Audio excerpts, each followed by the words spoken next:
News J தொலைக்காட்சி நேயர்களுக்கு வணக்கம். உரிமை குரல் நிகழ்ச்சி வாயிலாக நேயர்களை சந்திக்கிறதுல மகிழ்ச்சி. இன்றைய உரிமை குரல் நிகழ்ச்சியில் என்ன தலைப்பின் கீழ் விவாதத்தை நகர்த்திருக்கிறோம் அப்படிங்கிறத சிறப்பு தொகுப்பை பார்த்து தெரிஞ்சுக்கலாம். செல்லும் இடமெல்லாம் விரட்டி அடிக்கப்படுகிறார்கள் திமுக மற்றும் அதன் கூட்டணி கட்சி வேட்பாளர்கள். உதயநிதியை பார்த்து நகைக்கடனை ஏங்க தள்ளுபடி செய்யல என்று கேள்வி கேட்கிறார்கள் பெண்கள். அட, முதலமைச்சரே நேரடியாக சென்றாலும் எனக்கு ஏன் 1000 ரூபாய் தரல என்று முகத்துக்கு நேராக கேள்வி கேட்கிறார்கள் தமிழ்நாட்டு பெண்கள். இப்படி போகும் இடமெல்லாம் அவமானம், அவமரியாதை என்று வசை மாறி பொழிகிறார்கள் தமிழ்நாட்டு பெண்கள்.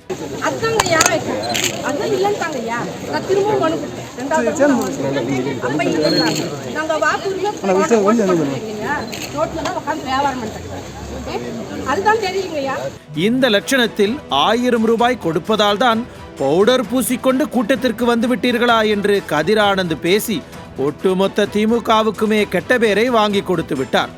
இப்போது முதல்வருக்கும் அதே கதிதான். திமுகவின் நிலைமையும் அதோ கதிதான். ஆனால் இந்த பக்கம் அதிமுகவின் பிரச்சார பொதுக்கூட்டங்களில் ஸ்கோர் செய்து கொண்டிருக்கிறார் எதிர்க்கட்சி தலைவர் எடப்பாடி கே பழனிசாமி. பெண்களை கேவலப்படுத்தும் உதயநிதியை போட்டு போலவென பொளந்து கட்டுகிறார்.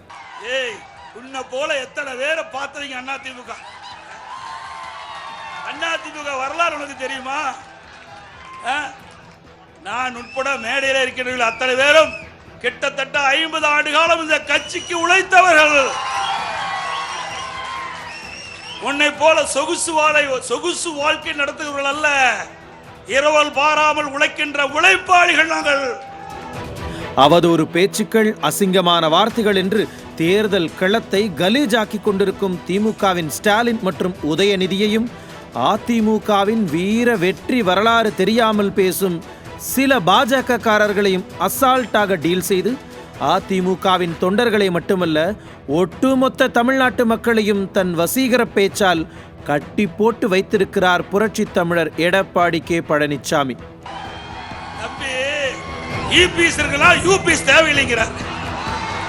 நன்றி. இதான் நம்ம கட்சி. ஒரு தொண்டனுக்கு கூட இப்படிப்பட்ட சிந்தனை வரக்கூடிய ஒரே கட்சி அதிமுக கட்சி. அவதூறு பேச்சுகளால் களத்தில் அசிங்கப்பட்டு போகிறதா திமுக? தனது யதார்த்த பேச்சால் மக்களை ஈர்த்து கொண்டிருக்கிறாரா எடப்பாடி கே பழனிசாமி? பரபரப்பை கிளப்பும் தேர்தல் பரப்புரைகளில் ஹிட்டடித்துக் கொண்டிருக்கிறாரா எடப்பாடியார் என்பன போன்ற பல்வேறு கேள்விகளுக்கு விடை தேடுகிறது இன்றைய நியூஸ் ஜே உரிமை குரல் நிகழ்ச்சி. இன்றைய உரிமை குரல் நிகழ்ச்சியில் பரபரப்பை கிளப்பும் தேர்தல் பரப்புரைகள் பிரச்சாரத்தில் ஹிட் அடித்துக் கொண்டிருக்கிறாரா எதிர்க்கட்சி தலைவர் எடப்பாடி கே பழனிசாமி அப்படிங்கிற கேள்விக்கு தான் நம்ம விடை தேட இருக்கிறோம். கருத்துரையாளர்களை அறிமுகம் செய்து விடுகிறேன். அஇஅதிமுகவிலிருந்து திரு ஜவஹர் அலி இணைகிறாரு. அரசு ஆதரவாளர் திரு காமாட்சி நாயுடு, புரட்சி தமிழகம் கட்சியிலிருந்து திரு ஏர்போர்ட் மூர்த்தி மற்றும் அனைத்து மக்கள் அரசியல் கட்சியிலிருந்து திருமதி ராஜேஸ்வரி பிரியா இணைகிறாங்க. அனைவருக்கும் வணக்கம். ஜவஹர் அலி சார், தேர்தல் பிரச்சாரம் தமிழகம் முழுக்க எல்லா இடங்கள்லையும் இப்போ எங்கே போனாலும் தேர்தல் பிரச்சாரம் தான் முதல்ல இருக்குது. எல்லாத்துடைய பேச்சுமே அதை பற்றி தான் இருக்குது. முதலமைச்சர் ஸ்டாலின் பேசுகிறாரு, அதை பற்றி மக்கள் பேசி கொண்டு இருக்கிறாங்க. விளையாட்டுத்துறை அமைச்சர் பேசுகிறாரு, அதை பற்றியும் மக்கள் பேசி கொண்டு இருக்கிறாங்க. ஆனால் என்னென்னா இதெல்லாம் விமர்சனமாக வைக்கிறாங்க, என்ன இப்படி இருக்குது பேச்சு அப்படின்னு. ஆனால் எதிர்க்கட்சி தலைவர் பேசுகிறத என்ன இவர் இப்படியெல்லாம் பேசுவாரா, அடடே பரவாயில்லை அப்படின்னு கொஞ்சம் வியக்கிறாங்க. என்ன இந்த தேர்தலில் இந்த பிரச்சாரங்கள்லாம் என்ன மாதிரியான இம்பாக்டை மக்கள்கிட்ட ஏற்படுத்தியிருக்கு ஜவஹர் அலி சார்? அதாவது தமிழ்நாடு மக்கள் எப்பயுமே அரசியல் அறிவு அதிகம் உள்ளவங்க. அவங்க எப்பயுமே பொதுவா தொலைக்காட்சிகள்ல நியூஸ் பார்க்கக்கூடிய அரசியல் களத்தை உன்னிப்பாக கவனிக்க கூடியவர்கள். அவர்கள் நகரம், கிராமம் எல்லா பகுதியில இருந்து பார்க்கக்கூடியவர்கள் தான் தமிழ்நாடு மக்கள். அதனாலதான் இந்த 52 வருடம் இந்த திராவிட ஆட்சி காலத்துல 32 வருடம் அதிமுக ஆட்சி செய்திருக்குன்னா அவங்க ஒவ்வொரு களத்தையும் பார்த்தவங்க. யாரு மக்களுக்கு நன்மை செய்யறாங்க, யாரு மக்களை ஏமாத்துறாங்க அப்படி எல்லாம் பார்ப்பாங்க. அப்படி இருக்கும்போது தான் எங்களுடைய பொதுச் செயலாளர் எடப்பாடியார் அவர்களுடைய பேச்சை பாத்தீங்கன்னா அந்த தேர்தல் பிரச்சார கூட்டம் ஏற்கனவே சரியான முறையில வடிவமைக்கப்பட்டு அவர் யதார்த்தமா பேசுறாரு. மக்களிடம் அவருடைய பேச்சு எழுத மக்களை ஈர்க்கக்கூடிய வகையில இருக்கு. ஒரு பாமரன் கூட புரிஞ்சிக்கக்கூடிய வகையில ஒரு எப்படி ஒரு மனிதர் எப்படி ஒரு கேஷுவலா பேச முடியுமோ அப்படியெல்லாம் பேசுறாரு.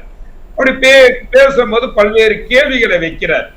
நீங்க என்ன செஞ்சீங்க இந்த 3 வருஷத்துல, இந்த ஆட்சிக்கு வந்து மக்களுக்கான என்ன திட்டம் கொண்டு வந்திருக்கீங்க, ஏதாவது ஒரே ஒரு கட்டமைப்பையாவது உருவாக்கி அதை திறந்து வச்சிருக்கீங்களா, அப்படி எல்லாம் வந்து கேட்கிறாரு. இதெல்லாம் மக்கள் வந்து ரொம்ப ஆர்வமா பாக்குறாங்க.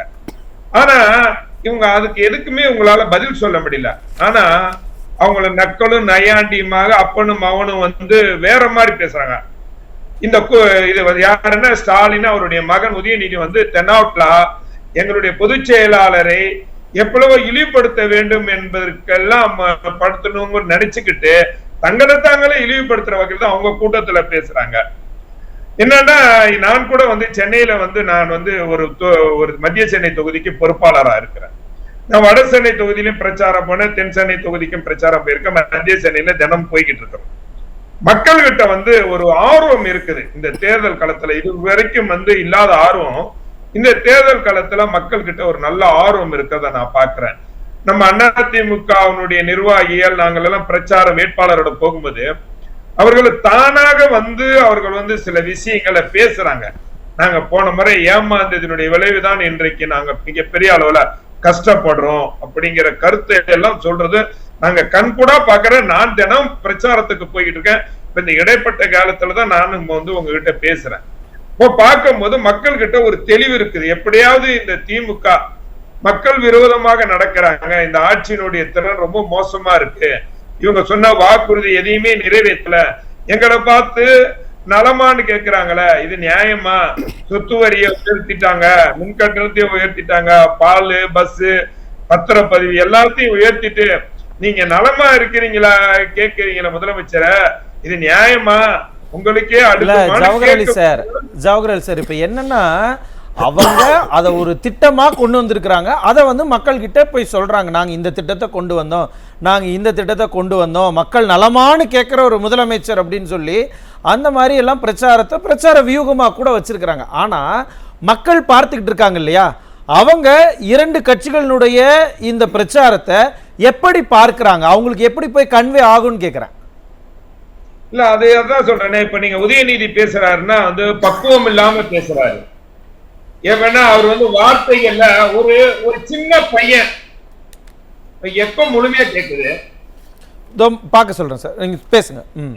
அதாவது வந்து ஒரு சின்ன பையன் அரசியல் அறிவே இல்லாதவன் ஒரு ஸ்கூல் படிக்கக்கூடிய ஒரு பேசுவார் எப்படி பேசுவாரோ, நாகரிகம் இல்லாம பக்குவம் இல்லாம ஒரு முன்னாள் முதலமைச்சர் என்ற அந்த ஒரு மரியாதை கூட தெரியாம ஒரு எவ்வளவு அத வார்த்தைகளை சொல்ல முடியாது. ஒரு சாதாரண மனிதரை கூட அப்படி பேச முடியாது. அப்படிப்பட்ட வார்த்தைகளை பயன்படுத்துற. அதை விட அவங்க அப்பா ஸ்டாலின் ஒரு முதலமைச்சர் இருந்துட்டு நீ படுத்து போன பம்பாத்து யாரா பேசுவாங்களா சார்? இதெல்லாம் இன்னைக்கு என்ன மக்கள் இதை ரசிக்கிறாங்கன்னு நினைக்கிறீங்களா? இதெல்லாம் மக்கள் ரசிக்கல. 2வது வந்து நீங்க கூட்டங்கள்ல பாத்தீங்கன்னா, நீங்க வந்து அதிமுக கூட்டங்கள் நீங்க பாத்தீங்கன்னா உங்க இதுல கூட காட்டுறீங்க, மிகப்பெரிய கூட்டம், தானா வந்த கூட்டம். இதெல்லாம் மக்கள் ஆர்வமாக கட்சி நிர்வாகிகள் நீங்க பாத்தீங்கன்னா திமுக கூட்டம் ஒவ்வொரு கூட்டத்திலையும் கூட்டம் முடிஞ்சதுக்கு அப்புறம் ஒவ்வொரு இடத்துல பணத்தை விநியோகம் பண்ணிக்கிட்டு இருப்பாங்க, இஷ்யூ பண்ணி யார் அதுல ஒரு பிரச்சனை, எனக்கு காசு கொடுக்கல உனக்கு காசு கொடுக்கல பிரச்சனைகள்லாம் பாக்குறான். அது இல்லாம அந்த கூட்டங்களை பேசக்கூடிய வேட்பாளர் நீங்க பாத்தீங்க, கதிர் ஆனந்த் பேரன் லெவலி பூசிட்டு வந்துட்ட, பவுடர் பூசிட்டு வந்துட்ட, இதெல்லாம் பேசுற பேச்சா? பெண்கள் தலையில அடிக்கிறது, மக்களை ஏளனமா பேசுறது, ஓசி பயணம்னு பேசுறது, ஒரு மக்கள்ங்கிற ஒரு எண்ணமே இல்ல. இவர்கள் வாக்காளர்கள் எண்ணமே இல்லை. இன்னைக்கு ஜவஹர் அலி சார், இப்ப நீங்க சொல்றது புரியுது. ஆனா என்னன்னா இவங்களுடைய பிரச்சாரம் இருக்கு இல்லையா, திமுகவினுடைய பிரச்சாரம், இத மக்கள் கேட்டுக்கிட்டு இருக்காங்க. ஒரு ஜென்யூனிட்டி இல்ல, ரொம்ப தரந்தாழ்ந்து இருக்கு அப்படின்னு மக்கள் ஃபீல் பண்றாங்கன்னு சொன்னீங்கல்ல, இது எல்லாமே தேர்தல்ல எதிரொலிக்குமா, ஓட்டு போடும்போது எதிரொலிக்குமாங்கிற ஒரு கேள்வி இருக்குல்ல. நீங்க தேர்தல்ல எதிரொலிக்கக்கூடிய விஷயம் இது வந்து எக்ஸ்ட்ரா. இவங்க செய்த அநியாயம், அக்கிரமம், ஏளனம், எதக்காலம், இதெல்லாம் வந்து இது வந்து எக்ஸ்ட்ரா. தேர்தல்ல ஓட்டு போட மக்கள் வந்து எதிரொலிக்குமான்னு கேட்குறது இவங்க கொடுத்த பொய்யான வாக்குறுதிகள். மக்கள் இன்னைக்கு வாழ்வாதாரம் இல்லாம கஷ்டப்படுறாங்க. மதுக்கடைகளை ஊடுவன்னு சொல்லி தெருத்துறா மதுக்கடையை திறந்து வச்சிருக்காங்க. 1000 ரூபாய் உரிமை தொகை தரேன்னு சொல்லிட்டு குறிப்பிட்ட மக்கள் கொடுத்து பல பேரை வந்து இன்னைக்கு வந்து 3 கோடி ரேஷன் கார்டுல 1.25 கோடிக்கு மட்டும்தான் கொடுத்திருக்காங்க. மிச்சம் 1.25 ரேஷன் அட்டைதாரர்கள் கோபத்துல பயங்கரமா இருக்கிறாங்க. இதெல்லாம் இருக்கு சார். நீங்க கல்வி கடை நகை கடை ரத்து செய்யறேன்னு சொல்லி ஏமாத்துனது, நீட்டுக்காய் ரத்து செய்யணும்னு சொல்லி ஏமாத்துனது, இதெல்லாம் களத்துல ஏற்கனவே மக்கள் டிசைட் பண்ணி வச்சிருக்காங்க. நீங்க டிசைட் பண்றதுக்கு காரணம் தான் அதிமுக கட்சி கூட்டங்கள்ல மக்கள் வெள்ளமா வருது. நீங்க அது இல்லாம இந்த 3 வருஷத்துல 3 லட்சம் கோடி கடனை 3 லட்சம் கோடி கடனை உருவாக்கி இருக்கீங்க. ஏன் வாங்குனீங்க? அதுக்காக என்ன கட்டமைப்பை உருவாக்கி இருக்கீங்க? இதெல்லாம் நாங்க தேர்தல் களத்துல போய் ஒவ்வொரு தொண்டனும் போய் பேசுறான். அந்த மக்கள் பேசும்போது தெரியுது அந்த மக்களுக்கு ஏற்கனவே அவங்க நம்மளை விட நிறைய விஷயமா சொல்றாங்க. நம்மளை ஏமாத்திருக்காங்க, நிறைய விஷயத்தை சொல்றாங்க. அதனால நான் என்ன சொல்றேன்னா, இவர்கள் பெண்களை ஏளனமா பேசுறது. நேற்று கூட பாத்தீங்களா, ஒரு பெண் கேக்குறாங்க 1000 ரூபாய், அவருக்கு 1 ரூபாய். ஏங்க அவருக்கு கொடுத்தீங்களாங்க, எனக்கு கொடுக்கலையா? பக்கத்துல எனக்கு வயிறு இல்லையான்னு கேட்டாங்க. நியாயமான கேள்வி. நீங்க என்ன சொன்னீங்க? உரிமை தொகை என்னன்னு சொல்றீங்க, எனக்கு கொடுக்கலையான்னு நியாயமா கேக்குறாங்க. அது பதில் சொல்ல முடியாம அப்படியே கடந்து போறது. நீங்க பாத்தீங்கன்னா ஒவ்வொரு பிரச்சாரம் திமுக கூட்டணி கட்சிகள் பிரச்சாரத்தெல்லாம் பாத்தீங்களா, அங்கங்க ஒவ்வொரு பிரச்சனைகள். நீங்க என்ன சொல்லுவீங்கன்னா, சென்னை எடுத்துங்க, பல்வேறு பகுதியில வேட்பாளர்கள் பிரச்சாரத்துக்கே போக முடியல சார். பல இடங்கள்ல துரத்தி அடிக்கிறாங்க. பலர் நீ எப்ப வந்த, நீ ஓட்டு கேட்டு போன முறை ஓட்டு கேட்டு வந்த, 5 வருஷம் சண்டி இப்ப வருவ, நீ உன்னை ஜெயிக்க வச்சுட்டா இதுக்கப்புறம் நீ 2029 தான் வருவ, எங்களை முட்டாளா நினைக்கிறியா? ஒரு முறைதான் ஏமாறுவோம், நாங்க இனி ஏமாற மாட்டோம். மக்கள் முழிச்சுக்கிட்டாங்கன்னு எடுத்துக்கவா, மக்கள் முழிச்சுட்டாங்க, கேள்வி கேட்க ஆரம்பிச்சுட்டாங்க, நல்ல தெளிவா இருக்காங்க. இரண்டாவது அவங்க கேக்குறாங்க சார், நீங்க எம்பி ஓடுறீங்க பல தொகுதியில் நான் கேட்ட வரைக்கும், நீங்க 5 வருஷத்துல நீங்க இந்த எம்பியா இருந்து இந்த தொகுதிக்கு செஞ்ச ஒன்னே ஒண்ணு சொல்லுங்கன்னு கேக்குறாங்க சார். இது வரைக்கும் எனக்கு தெரிஞ்சு நான் கேட்கிறேன், யாருமே சொல்லல. இப்ப வட சென்னையா இருக்கட்டும், மத்திய சென்னையா இருக்கட்டும், தென் சென்னையா இருக்கட்டும், நான் சென்னையை பார்த்த வரைக்கும் இந்த தொகுதிக்கு நான் இந்த ஒரு எம்பி தொகுதியில நிதியில இருந்து இதை பண்ணிருக்கேன், தமிழ்நாட்டு மக்களுக்காக இந்த உரிமையை நிதியை பெற்று வந்திருக்கேன், காவிரி ஆணையத்திலிருந்து நீரை பெற்றுக் கொடுத்திருக்கேன், பல்வேறு உரிமைகளை மீட்டு கண்டு இவர்களால் பதில் சொல்ல முடியல. இதெல்லாம் மக்களுக்கு நல்ல தெளிவா இருக்காங்க. இவங்க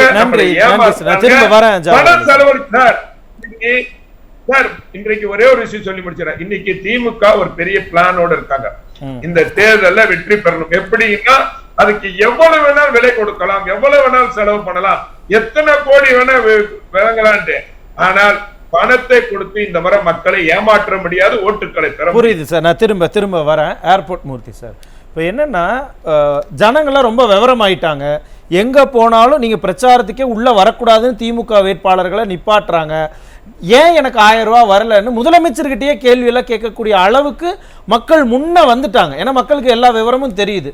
இப்படிப்பட்ட சூழல்ல போய் ஒரு சக எதிர்கட்சி தலைவரை போய் தரக்குறைவா பேசுறது, இந்த கட்சிக்காரங்களை தரக்குறைவா பேசுறது, இந்த மாதிரியே தங்களுடைய பிரச்சார ஸ்ட்ராட்டஜியா வச்சுக்கிட்டு இருந்தாங்கன்னா திமுக மக்கள் மத்தியில என்ன மாதிரியான ஒரு கட்சி அப்படிங்கிற ஒரு பிம்பம் வரும் சார். இப்போ மக்கள் கேள்வி கேட்குறாங்கல்ல, இதை நம்ம நியூஸ் பார்க்குறவங்களுக்கு தெரியுது, பார்க்காதவங்களுக்கு அது போய் சேர வாய்ப்பு இல்லைல்ல. அதை எடப்பாடியார் இன்னைக்கு விழாவரே எடுத்து வைக்கிறார். சாது மிரண்டான் காடு கொள்ளாதும்பாங்க. யாரையும் புண்படாம பேசி பழக்கப்பட்டவர் ஒரு போட்டோவை காட்டி பல போட்டோக்களை ரிப்ளையா வாங்கினாங்க. இன்றைக்கு அவர் தெளிவாக சொல்றாரு, கள்ளக்கூட்டணின்னு எங்களை சொல்றீங்க, அந்த பழக்க தோசை உங்களுக்கு அப்படின்னு சொல்றாருன்னா உங்களுக்கு இதில் எவ்வளவு அர்த்தம் இருக்கு. அப்போ உங்க மைண்ட்ல எப்பயுமே அந்த கள்ள தொடர்பான விஷயங்கள் தான் இருக்குன்றத சொல்லாம சொல்லி அதை நாசுக்கா சொல்றாரு. அப்புறம் இவங்க என்ன சொல்றாரு, இந்த நாட்டு நடப்பே என்னன்னு தெரியாம மாசம் மும்மாரி பொழிகிறதா, எல்லாரும் நல்லா சௌக்கியமா இருக்கிறாங்களான்னு அந்த காலத்துல ராஜாக்கள் கேட்டது போல நலமா நலமான்னு இன்றைக்கு ஒரு பொம்மை முதல்வர் கேட்டுக்கொண்டு இருக்கிறார் அப்படின்னு எடப்பாடியார் பேசுறாரு. நாம எப்படி ஏமாற்றப்பட்டிருக்கோம்னு கூட தெரியாம சிலர் இன்னும் இருக்கிறாங்க. அதை தெளிவுபடுத்துறார். நீங்க 34 லட்சம் பேரை நீங்க ஏமாத்திருக்கிறீங்க, வீட்டுல இருந்த நகையை கொண்டு போய் நகையை வச்சிருங்க, நான் பார்த்துக்கிறேன் எல்லாத்தையும் அப்படின்னு சொல்லிட்டு அதுக்கப்புறம் அதில் ஒரு ஸ்லாட் வச்சு ஒரு 13 லட்சம் பேருக்கு தான் அதில் ரிலீஃப் கிடச்சிருக்கு, மிச்சம் 35 லட்சம் பேர் அதில் பாதிக்கப்படுறாங்க அப்படின்னு நீங்கள் எப்படியெல்லாம் ஏமாற்றப்பட்டீங்கன்னு இன்றைக்கி எடப்பாடியார் சொல்கிறாருல்ல.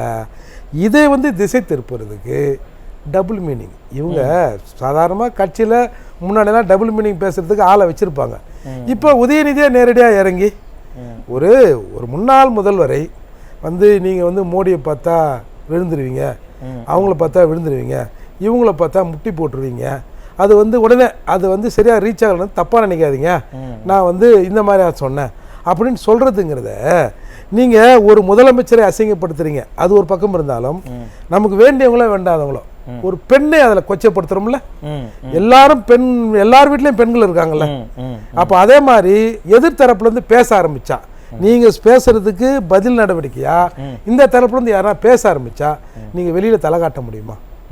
அப்போது கொஞ்சம் கூட நாம் எப்படி பார்க்குறோம், கொஞ்சம் கூட நாகரிகம் இல்லாமல் பேசுகிறாங்கன்னு பார்க்குறோம். இல்லை, இவங்க தெரிஞ்சு தான் பேசுகிறாங்க. மக்கள் எதிர்ப்பை திசை திருப்பறதுக்கு இந்த மாதிரி காசிப்னுவாங்கல்ல, அந்த மாதிரி விஷயங்களை பேசினா அதை கொஞ்ச நேரம் பேசி சிரிச்சுட்டு போயிடுவாங்க. ஆனால் இந்த காசிப் பேசுறதையும் இல்லை டபுள் மீனிங்கில் பேசுறதையும் அது வளர்ந்தவங்க படித்தவங்கள்ல இருந்து படிக்காதவங்க வரைக்கும் அதை யாருமே விரும்ப மாட்டாங்கல்ல சார். அதுதான் சார், அவங்க பாருல இவங்களோட தப்புகள் வெளியே வந்துடக்கூடாது.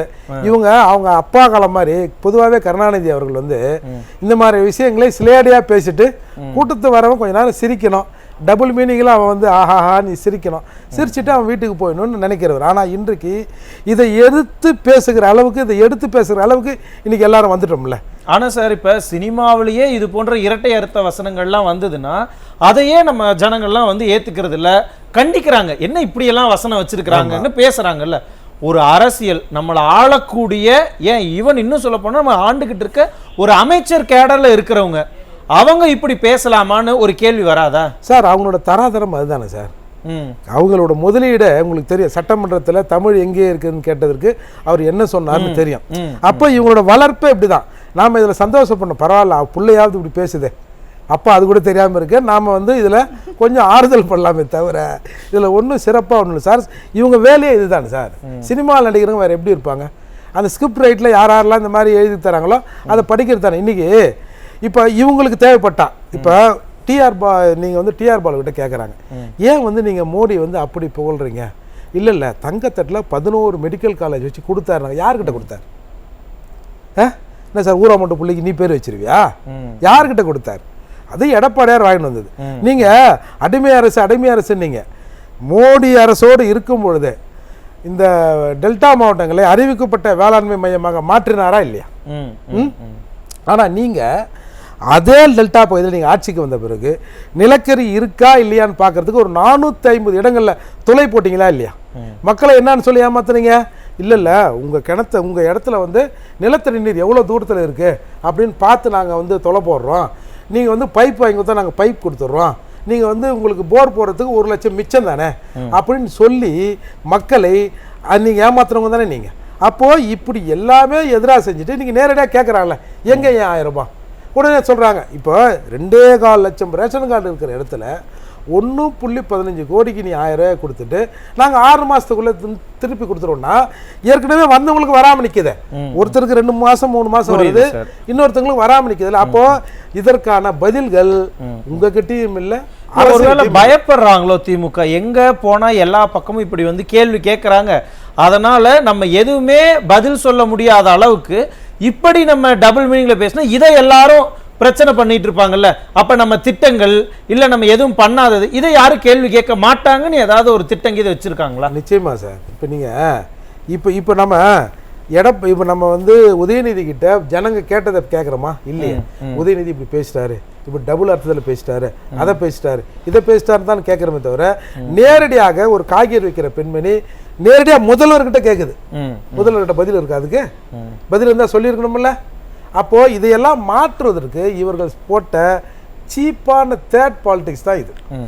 அப்போ இது நம்ம வெளியிலேருந்து பார்த்தா தமிழ்நாட்டின் அரசியலே மற்றவன் ஏதாவது நினைக்க மாட்டான், என்ன இவர் தரங்கட்டு போய் 3ஆம் தர அரசியலாக இருக்குன்னு. அப்போ இவங்க இதை வந்து இவ்வளவு கமெண்ட் பண்றாங்க இல்லையா, திமுகவினுடைய இந்த ஆபாச பிரச்சாரங்களை எல்லாம் அப்படியே இந்த பக்கம் கம்பேர் பண்ணி பார்ப்பாங்களா இல்லையா? எவ்வளோ ஜெனியூனா இருக்கிறாங்க, எவ்வளோ உண்மையை பேசுறாங்கன்னு அதிமுகவினுடைய பிரச்சாரங்களை மக்கள் உள்ளபடியே வந்து அதை அக்செப்ட் பண்ணிக்கிறாங்களா? இருக்குதா மக்களை? நிச்சயமா சார். அதால தான் நான் சொன்ன முதல்லயே நாம் எப்படி ஏமாற்றப்பட்டிருக்கோன்னு தெரியாமையே நம்ம பாக்கெட்ல இருந்து காசு எடுத்தவங்க தான் இவங்க. அதை வந்து இன்னைக்கு எடப்பாடியார் வந்து சொல்லி தெளிய வைப்பது தான் அந்த தெரியாத மக்களுக்கு இவங்களுக்கு பிரச்சனை. இந்த பிரச்சாரத்தை இப்படி இவ்வளோலாம் எமோஷன் ஆகி பேசுவாரு அப்படின்னு இவங்க கனவுலையும் நினச்சிருக்க மாட்டாங்க. நம்ம என்ன சொன்னாலும் அவர் வந்து அமைதியான சுபாவம் கொண்டவர், அப்படியே போயிடுவார் அப்படின்னு பார்த்தவங்களுக்கு இன்னைக்கு இது ஒரு பேரிடியாக நிற்குது. நீங்கள் டாஸ்மார்க்கை ஏங்க மூடுங்கன்றாங்க. உடனே 2014 எங்கள் அப்பா கேட்டார், எங்கள் தாத்தா கேட்டார், அப்போ போட்டி, இப்போ என்ன கதை அப்படின்னு நேரடியாக மக்கள் வந்து வேட்பாளர்கிட்டையும் முதல்வர்கிட்டையும் அவங்க மகன்கிட்டையும் கேட்க ஆரம்பிச்சிட்டாங்கல்ல. இதுலேருந்து இவங்க தப்பிக்கணும். இவங்க தப்பிக்கிறதுக்கு ஏதாவது ஒரு கதையை சொல்கிறதுக்காக இந்த மாதிரி கலோக்கியலா செஞ்சுட்டாங்க. முன்னெல்லாம் 3ஆம் தர பேச்சாளர்னு வச்சிருப்பாங்க. இப்போ ஒரே ஒரு ஆள் தான் திமுக இருக்கிறான்றதால இவங்களாவே அதாக மாறி விட்டு. இல்லை ஒரே ஒருத்தர் தான் புரியலையே, யாரை சொல்றீங்க சார்? ஒரே ஒருத்தருக்காரு, அப்பப்போ கட்சி விட்டு எடுப்பாங்க, அப்புறம் சேர்த்துப்பாங்க. உடனே இதில் வேற அவர் பெருமை, எனக்கு ஜெயிலே ரொம்ப வசதி, எங்கள் வீட்டை வந்து பாருங்க சார். இது உண்மையிலே வெக்கமா இல்லை? நீ இதையெல்லாம் பேசி வலு சேர்க்கிற நீ ஜெயிலை விட மோசமான 1-2 பேரும் தான் சொல்றீங்க. முக்காவாசி பேர் அப்படித்தானே பேசுறாங்க. வேட்பாளரே பேசுறாரு சார், பவுடர் போட்டு வந்துட்டியான்னு கதிரானந்து கேட்கிறாரு. இந்த பக்கம் உதயநிதி இப்படி பேசுறாரு. இந்த எலெக்ஷன்ல கொஞ்சம் முன்னேறி வந்திருக்கும். போன எலெக்ஷன்ல வேட்பாளர் பார்த்தே கேட்டார், இவ்வளவு அழகான வேட்பாளரை உங்களுக்கு கொடுத்துருக்கோம் அப்படின்னு கேட்டவங்க இன்னைக்கு கொஞ்சம் மக்கள் பக்கம் வந்திருக்காங்களா, அது வரைக்கும் சந்தோஷப்படுங்க. அதாவது நான் வாங்குற ஃபேர் அண்ட் லவ்லியும் அதில் வர வரி காசுலையும் தமிழக அரசு போகிற காசில் சுருட்டுற நீ என்னைய பார்த்து கிண்டல் பண்ணுற பத்தியா? அப்போ நாங்கள் கேட்க முடியுமா? உங்கள் அப்பாவுக்கு படிப்பதற்கு ஃபீஸ் கட்டுவதற்கு காசு இல்லாத போது புரட்சி தலைவர் எம்ஜிஆர் தான் கட்டினார்னு சொல்கிறாங்களப்பா. ஆனால் இப்போ உங்கள் மீது ஒரு 60,000 கோடின்னு நாங்கள் சொல்லலை, உங்கள் கூடவே இருந்தவங்க 60,000 கோடின்றாங்க. நாளைக்கு ஈடி என்பது அநேகமாக அடுத்து உங்ககிட்ட தான் வருன்ற நிலையில் உங்களுக்கு என்ன நெக்கல்? அதாவது ஒரு 1000 ரூபா கொடுத்துட்டு, சார் 1000 ரூபாய் அம்மாவுக்கு 1000 ரூபா கொடுத்துருக்கோம், மகளுக்கு 1000 ரூபாய் கொடுத்துருக்கோம்னா கூட சரி, ஏதோ ஒரு கலக்கிலே பேசணும். மகளுக்கு 1000, ஆத்தாளுக்கு 1000, நீங்க வந்து யார் கூட வேணாலும் செல்போன்ல சிம் கார்டு வாங்கி போட்டு சினிமாவுக்கு போங்க பேசுங்கன்றது, அதை வந்து ஏழை எளிய மக்களை உள்ளபடியே இது எல்லாத்தையும் ஒரு ஞாபகப்படுத்தி விட்டுட்டாரு. அப்ப மக்களுக்கு இன்னும் கோவம் தான் ஜாஸ்தி. நான் திரும்ப வரேன் சார் உங்ககிட்ட. காமாட்சி நாயுடு சார், ஒரு பிரச்சாரத்துக்கு போனா அந்த பொறுப்பு, கட்சியில ஒரு பொறுப்புல இருக்காங்க, இளைஞரணி தலைவர்னு இருக்கிறாங்க, அமைச்சர் வேற, முதலமைச்சராக இருக்கிறாங்க. இப்படிப்பட்ட பொறுப்புகளை எல்லாம் வச்சுக்கிட்டு தரந்தாழ்ந்து பேசலாமா? பேசக்கூடாது. அப்ப அவர் பேசுனது தப்பு தானே? உதயநிதி பேசுனதும் முதலமைச்சர் பேசுறதும் 2 பேர் பேசுனதுமே தப்பு. எடப்பாடியார் பேசுனதும் தப்பு. அவர் பேசுனது என்ன தப்பு? ஓ, திமுகவை திட்டுனது தப்புங்கிறீங்களா? அவர் பேசுனது தப்பு, இவர் பேசுனது தப்பு, 2 பேருமே தப்பு. இது வந்து ஒரு, அதாவது இது என்ன சார், கமல்ஹாசன் மாதிரி மையத்துல நிக்கிறீங்க நீங்க. பாருங்க, முன்னாள் முதலமைச்சர் அவங்க பேசிட்டாங்கிறதுக்காக இவர் தரந்தாலும் சார், அதுக்குன்னு நீங்க என்ன வேணாலும் பேசுவீங்க, அமைதியா இருக்கணும் அப்படின்னு நினைச்சு. அமைதியா இருக்கணும்னு அவசியம் இல்லை. 2 பேருக்கும் ரிப்ளை தானே சார் பண்ணிருக்காரு. இங்க பாருங்க, ரிப்ளை பண்றதுக்கும் ஒரு நிலை இருக்குங்க, ஒரு ஏங்க நீங்க என்ன வேணாலும் பேசுவீங்க, அதை கண்டிக்க மாட்டீங்க. ரிப்ளை நீ வந்து ஜென்யூனா தான் பண்ணணும்னு சொன்னா இது என்ன நியாயமா? பாருங்க, நான் வந்து அதை வந்து சொல்லலை, நீங்களா சொல்றீங்க. 2 பேர் பேசுனதுமே தப்பு. அது எப்படி சார், நியாயமே இல்லையே. நியாயம் அநியாயத்தை பத்தி எலெக்ஷன் கேம்பெயின்ல யாரு சொல்லுவா? எலெக்ஷன் கேம்பெயின் தானே அது. அது என்ன மறுவீடு கேம்பெயினா? நாங்க மறுவீட்டுக்கு போல. மாமியார் மருமக சண்டையா? சொல்லுங்க. இஷ்டத்துக்கு வந்து இல்ல தெரு குழாய் அடி சண்டையா? எதிர்க்கட்சி தலைவர் அப்படிதான் நினைச்சிட்டு பேசுறாரு. யார் சார் பேசுறது? அமைச்சர் பேசுறது அப்ப நீங்க காது கொடுத்து கேட்கலையா? அமைச்சர், நீங்க வயதுல மூத்தவர் தானே சார். அவர் பேசுனதோட அர்த்தம் என்ன? இது என்ன அருவருக்கத்தக்க ஒரு விஷயம்? அதெல்லாம் சரின்னு சொன்னா இல்லையே. அவர் பேசுனது தப்பு தான், இவர் பேசுனது தப்பு. இவர் என்னங்க பேசினாரு? இவர் யாரை திறந்தாழ்ந்து பேசினாரு சொல்லுங்க. ஏதாவது ஒரு இடத்துலயாவது எதிர்கட்சி தலைவர்னு கிடையாது, அதிமுகவை சேர்ந்தவர்களே ஏதாவது ஒரு இடத்துல யாராவது இது போன்ற தரம் தாழ்ந்த விமர்சனத்தையோ தரம் தாழ்ந்த பிரச்சாரத்தையோ வச்சிருக்கிறாங்களா? இதுக்கு முன்னாடி ஏதாவது போலீஸ் கேஸ் யாராவது மேல ஃபைல் பண்ணியிருக்கிறாங்களா? மக்கள் கொந்தளிச்சிருக்கிறாங்களா? உங்களுக்கு நான் லிஸ்ட் போடவா? சிவாஜி கிருஷ்ணமூர்த்தின்னு ஒருத்தர், சைதை சாதிக்குன்னு ஒருத்தர், இங்கிருந்து மகளிர் ஆணையம் வரைக்கும் டெல்லிக்கு போயிட்டு வந்தாரு. என்ன இதெல்லாம்? எங்க ஆட்சியில நாங்க தானே வழக்கு போட்டோம், உங்க ஆட்சியில வழக்கு போடலையே.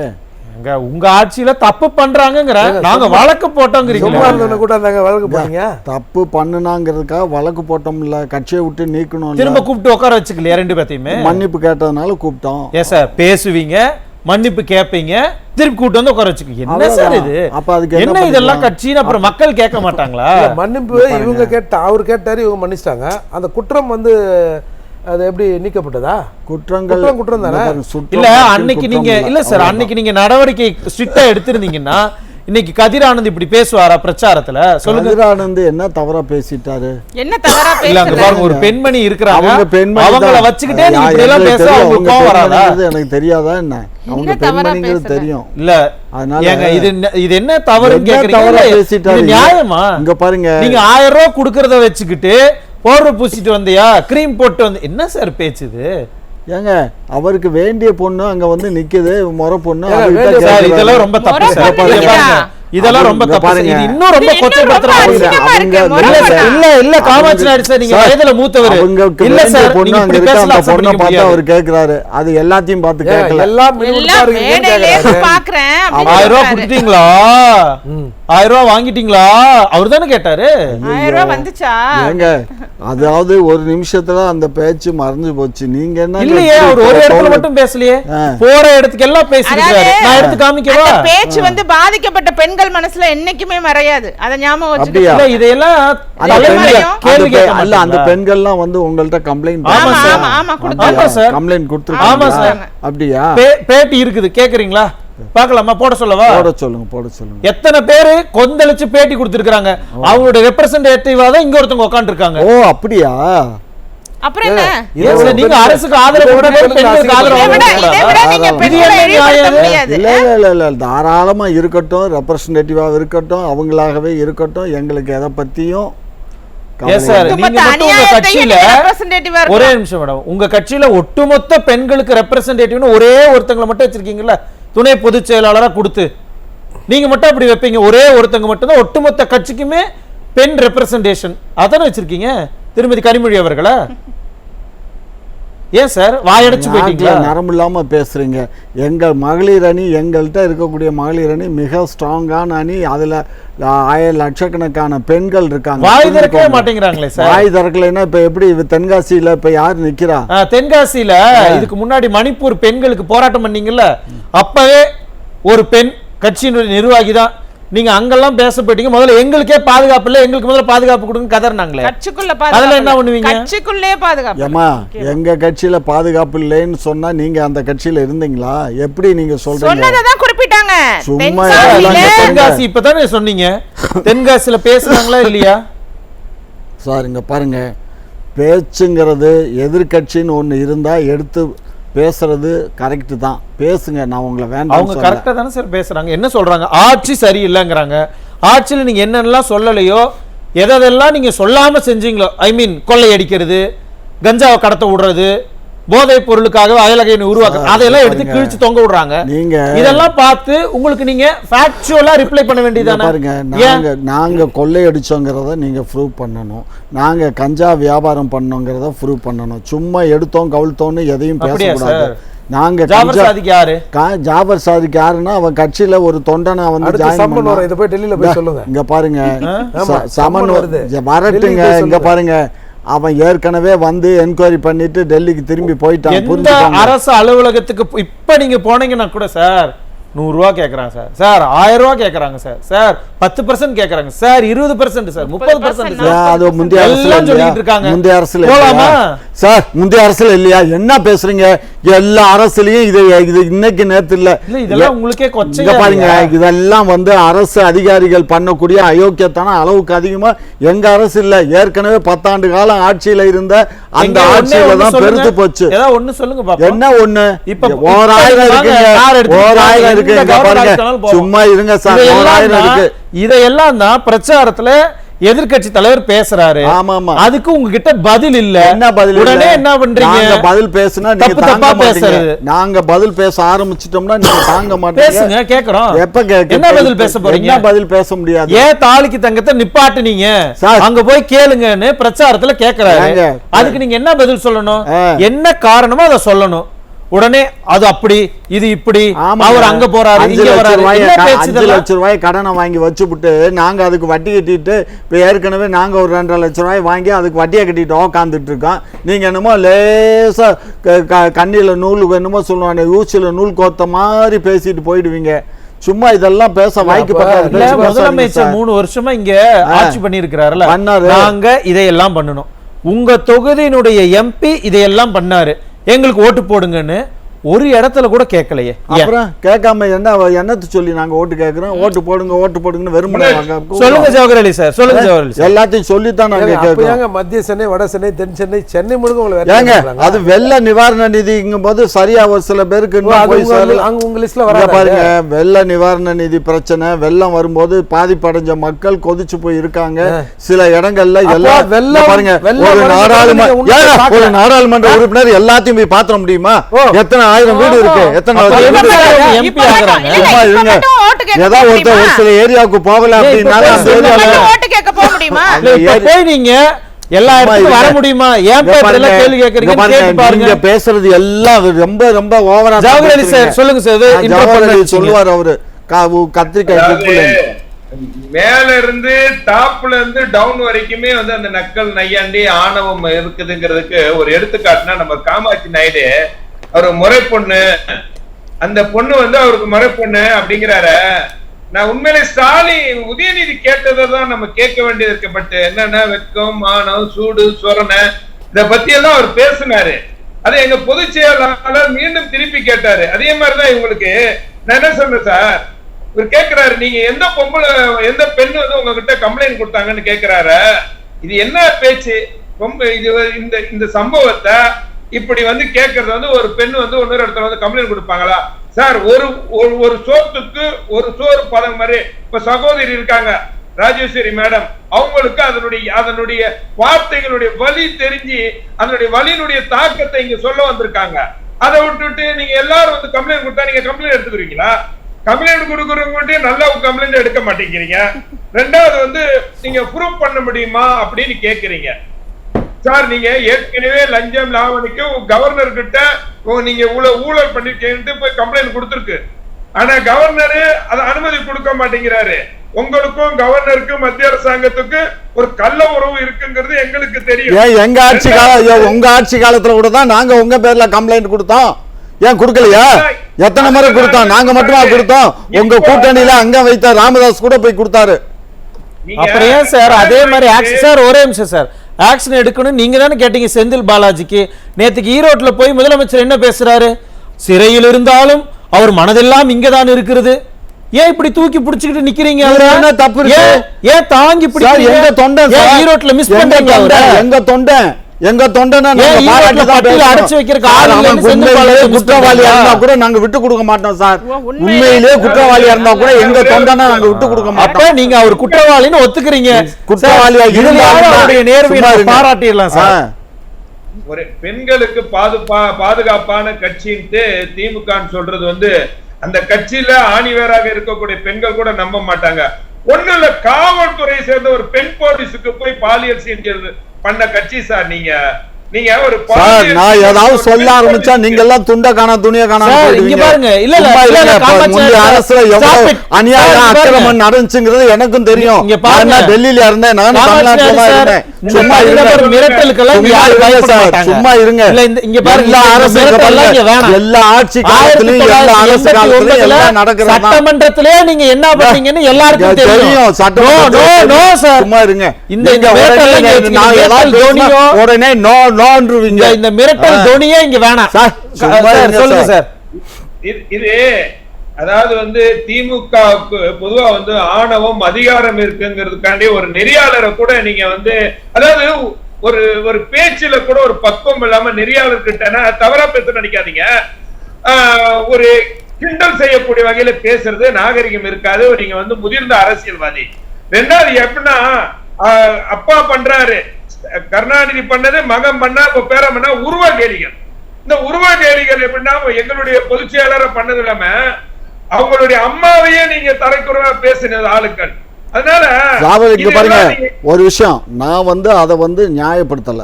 நான் 2 பேர் பேசணும் தவறுன்னு ஆரம்பத்திலே சொல்லிட்டேன். திரும்ப நீங்க அதை பேசுறது அது தவறு, வேண்டாம். தவறான வார்த்தையில மீண்டும் மீண்டும் நம்ம தவறுன்னு தெரிஞ்சுமே ஏன் தொடர்ந்து பேசிட்டு இருக்காங்க? போன எலெக்ஷன்ல இவர் பேசினார்ல, ஆராசா பேசினார்ல, அப்ப ஏதாவது கண்டிச்சாங்களா தலைமை? சிவாஜி கிருஷ்ணமூர்த்தி நீங்க கண்டிச்சீங்களா? சைதை சாதிக்க நீங்க கண்டிச்சீங்களா? கதிர் ஆனந்த் நீங்க கண்டிச்சீங்களா? அன்னைக்கே நீங்க கண்டிச்சா இன்னைக்கு இப்படி பேசிருக்க மாட்டாங்களா? நாங்க கண்டிக்கலங்கிறது உண்மை. ஆனா எங்க முதலமைச்சர் நேரடியா எல்லாத்தையுமே கண்டிச்சுக்கிட்டு தான் இருக்காங்க. ஓ, அப்ப முதலமைச்சர் மதிக்கலையா? இந்த சேனலுக்கு வந்து வர்றதையே என்ன கண்டிக்கிறாங்க தெரியுமா உங்களுக்கு? என்னமோ லேசா பேசுறீங்க. அப்ப இந்த அளவுக்கு கண்டிக்கிறவங்க எல்லாத்தையும் கூப்பிட்டு கண்டிச்சுக்கிட்டு தான் இருக்காங்க, கண்டிக்காம இல்ல. அப்புறம் ஏன் சார் பேசுறாங்க? அப்புறம் ஏன் அதே மாதிரி பேசுறாங்க? பாருங்க, தவறு செய்யும்போது எல்லாத்தையும் தவறு செய்தா எல்லாத்தையும் கண்டிக்க தான் செய்யறாங்க எங்க தலைமை.